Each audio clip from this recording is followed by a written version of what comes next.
വിഴിഞ്ഞം തുറമുഖം മറയാക്കി 300 കോടിയുടെ തട്ടിപ്പ് നടത്തിയ പ്രതി പിടിയിൽ. മലപ്പുറം സ്വദേശി സൽമാനുൽ ഫാരിസാണ് പോലീസ് പിടിയിലായത്. ഇന്ദുലേഖ വിവരങ്ങളുമായി ശരിയാണ്. ഇന്ദു, ഇയാൾ എങ്ങനെയാണ് പിടിയിലാകുന്നത്? ഒരു 300 കോടിയുടെ തട്ടിപ്പ് നടത്തിയ വാർത്ത കഴിഞ്ഞ ദിവസങ്ങളിലൊക്കെ തന്നെ മാധ്യമങ്ങളിലൂടെ പുറത്തു വന്നിരുന്നു. ഇന്നിപ്പോൾ ആ കേസിലെ പ്രതി പിടിയിലായിരിക്കുകയാണ്. മലപ്പുറം സ്വദേശിയായിട്ടുള്ള സൽമാനുൽ ഫാരിസിനെയാണ് പോലീസ് പിടിച്ചിരിക്കുന്നത്. ഇയാളെ എറണാകുളത്ത് നിന്നുമാണ് പോലീസ് പിടികൂടുന്നത്. തമ്പാനൂർ പോലീസാണ് ഈ പ്രതിയെ പിടികൂടി. നിലവിൽ ഇപ്പോൾ ഈ പ്രതി ഉള്ളത് തമ്പാനൂർ പോലീസ് സ്റ്റേഷനിലാണ്. അതായത് വിസിലിന്റെ ചീഫ് എക്സിക്യൂട്ടീവ് ഓഫീസർ കഴിഞ്ഞ ദിവസം തമ്പാനൂർ പോലീസിന് നൽകിയ പരാതിയുടെ അടിസ്ഥാനത്തിലാണ് ഈ കേസ് രജിസ്റ്റർ ചെയ്തിരുന്നത്. സാമ്പത്തിക ലാഭത്തിനായിട്ട് വിസിലിന്റെ പേരിൽ വ്യാജരേഖ ഉണ്ടാക്കിയെന്നായിരുന്നു എഫ്ഐആറിൽ ഉണ്ടായിരുന്ന പരാതി.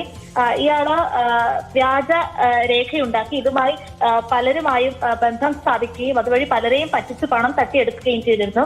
മലപ്പുറം സ്വദേശിയായിട്ടുള്ള ഒരാളാണ് ആദ്യമായി ഇത്തരത്തിലൊരു പരാതി മുന്നോട്ട് വെക്കുന്നത്. അയാളുടെ സഹോദരിയെ പറ്റിച്ച് 20 ലക്ഷത്തോളം രൂപ തട്ടിയെടുത്തു എന്ന പേരിൽ. എന്തായാലും പോലീസ് ഇപ്പോൾ വിശദമായ അന്വേഷണം, ആരൊക്കെ പറ്റിക്കപ്പെട്ടിട്ടുണ്ട്, എത്ര രൂപ ആരുടെയൊക്കെ പക്കൽ നിന്ന് ഇയാൾ കൈക്കലാക്കിയിട്ടുണ്ട് എന്നുള്ള രീതിയിലുള്ള അന്വേഷണമൊക്കെ ആരംഭിച്ചിട്ടുണ്ട്. ഇതിന്റെ പിന്നിൽ ഒരു വൻ തട്ടിപ്പ് സംഘം തന്നെ ഉണ്ടോ എന്നും പോലീസ് സംശയിക്കുന്നുണ്ട്. എന്തായാലും മുഖ്യപ്രതിയായിട്ടുള്ള സൽമാനുൽ ഫാരിസ് നിലവിൽ കസ്റ്റഡിയിലായിട്ടുണ്ട്. മാത്രമല്ല ഇയാള് മുൻപും സമാനമായിട്ട് ഇയാളുടെ പേരിൽ തട്ടിപ്പ് മാത്രമല്ല സ്ത്രീകൾക്ക് എതിരെ ഉള്ള കേസുകളും ഇയാൾക്കെതിരെ ഉണ്ട്. മുൻപും മലപ്പുറത്ത് പോലീസ് ഇയാളുടെ പേരിൽ കേസ് രജിസ്റ്റർ ചെയ്തിട്ടുണ്ട്. അപ്പോൾ അതൊക്കെയുമായി ബന്ധപ്പെട്ട് ഇയാൾ സ്ഥിരം കുറ്റവാളിയാണോ, മറ്റെന്തൊക്കെ കേസുകൾ ഇയാളുടെ പേരിലുണ്ട് എന്നതിലെല്ലാം ബന്ധപ്പെട്ട് ഒരു വിശദമായ അന്വേഷണം ഇനി ഉണ്ടാകും. അക്ഷയ.